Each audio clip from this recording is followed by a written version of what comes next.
Hey, good evening. It's Tim. I'm back. I'm about 2 hours late tonight because I was busy today installing a breaker box. So that ran a little bit longer than I thought it would, but I figured we would just start a couple hours early, or a couple hours late, and take a look at what's going on. Anyway, for today, I don't know if you followed any weather, what's going on elsewhere in the world, but New Zealand has had a bit of a cold snap. So there's this headline from New Zealand. They're talking about snowfall warnings across the country. And this is an oceanic country about the same latitude as the U.S. So this is a bit unusual.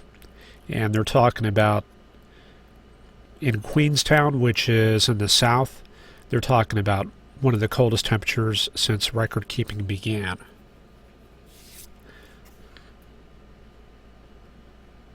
So there's one more story there.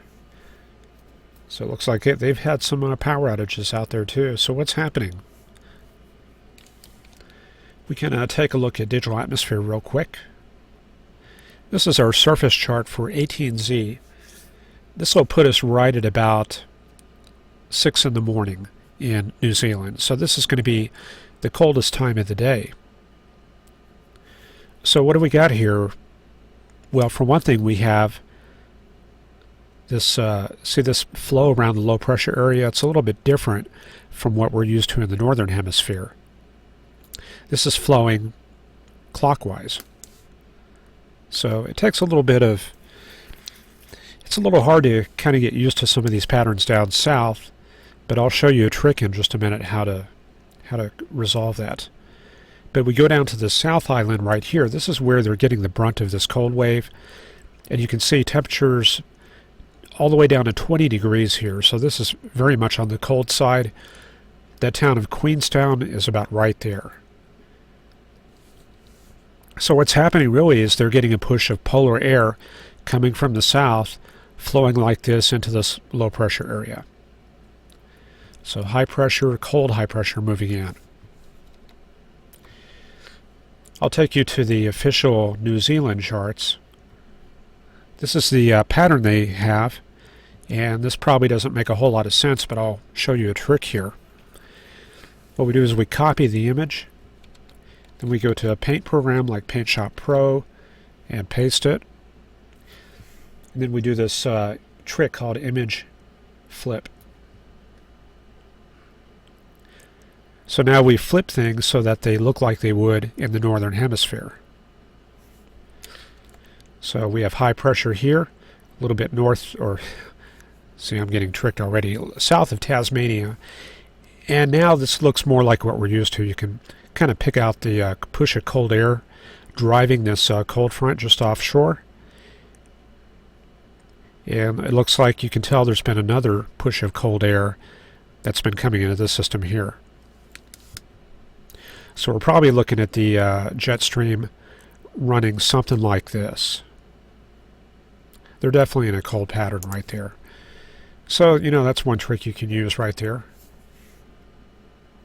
There's a couple of other good products on that website. This is metservice.com.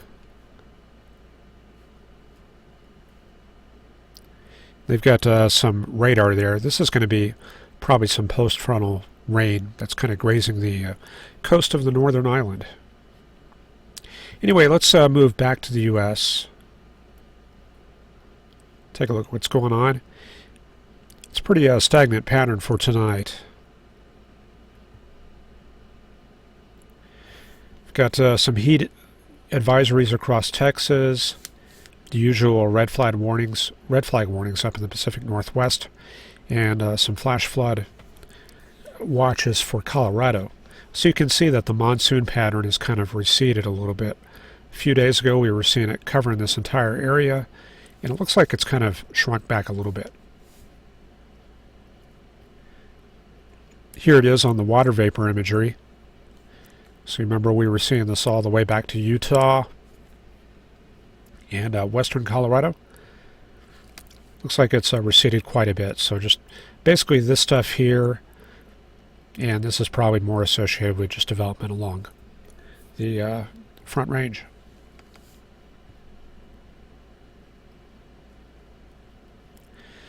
So conditions across Texas tonight, it's cooled down a little bit, but you can see those dew points are still up there. We've got 75 there at Paris and 73 at Sulphur Springs. So the 75 line is running like this, and the 70 is about like something like that. And then we have some dry air out in West Texas.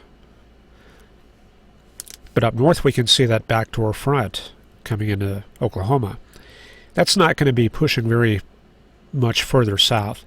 The leading edge is going to be running something like this. So right along that boundary we've got a little bit of a focus for thunderstorm activity.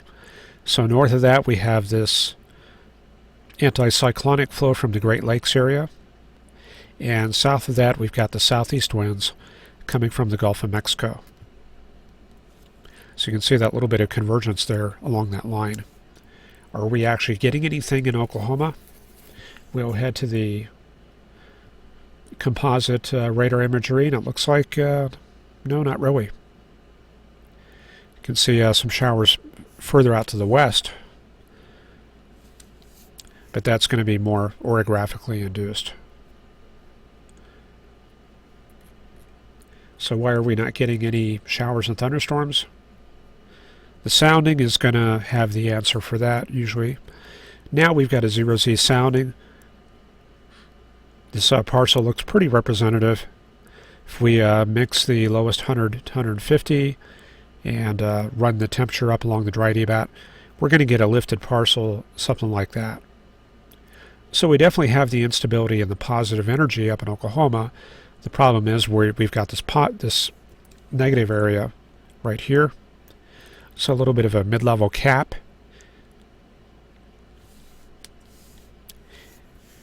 And the front is just not strong enough to get anything going along that. So it came close, but not much of anything going on. And we'll take a quick look at the upper level patterns for North America. Let me set this window. Starting out here at 0Z. Got high pressure aloft centered over the southeast U.S., about over Alabama. We've got this little low pressure area aloft over central Texas. But it's dry low pressure, not doing very much. Again, that cap is keeping things kind of shut down. We have some weak flow around that low and high, but the majority of the polar front jet is up to the north and out to the west. So basically from Nevada to the Dakotas. So what's going to happen over the next week or so? Looks like that upper level wave is going to dig down into the western U.S. So we will see a change coming up around midweek next week. Maybe towards the late part of that week we're going to start picking up some of this fast flow up north of the Red River and in northern, like the Texas Panhandle, Oklahoma. So we might see a few severe storms out of that. Then getting out towards Sunday the 14th and the 15th, we're getting pretty far out there, but things definitely look pretty active across the Central Plains. Looks like for Texas, though, we're going to sit under this ridge. That'll keep things pretty warm. So, yeah, right there. Things will be continued pretty hot here in Texas, it looks like, but if you're lucky enough to be further north, around the Red River or north, then you might have a shot of some rain. And also, we probably will be expecting to see the remnants of Earl starting to come north. Let me pull up the precipitable water, see if that's a factor.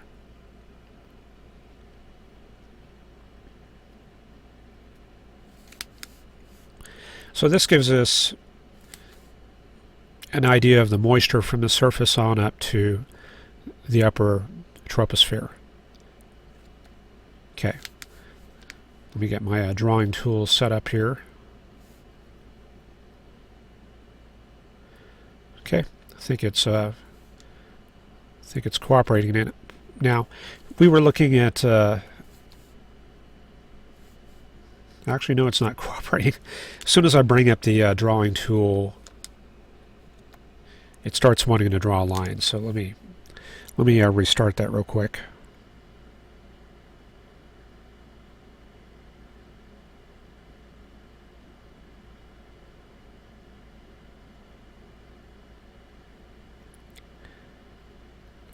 I'm going to reboot that little drawing tool since it's kind of screwed up there.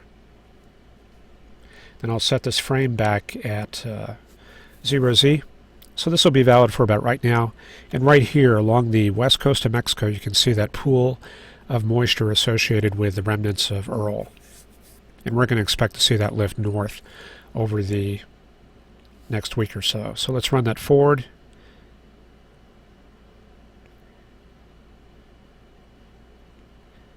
You can see a small slug of that working north. I'm not getting the, let's see here, I'm missing a few frames.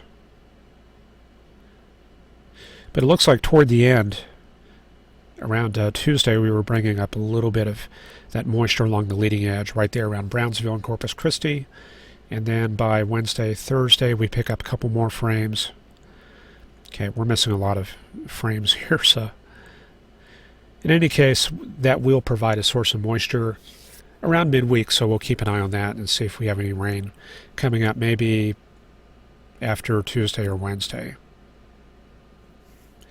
Anything else to look forward to? Let me see. We've covered the New Zealand stuff. And looks pretty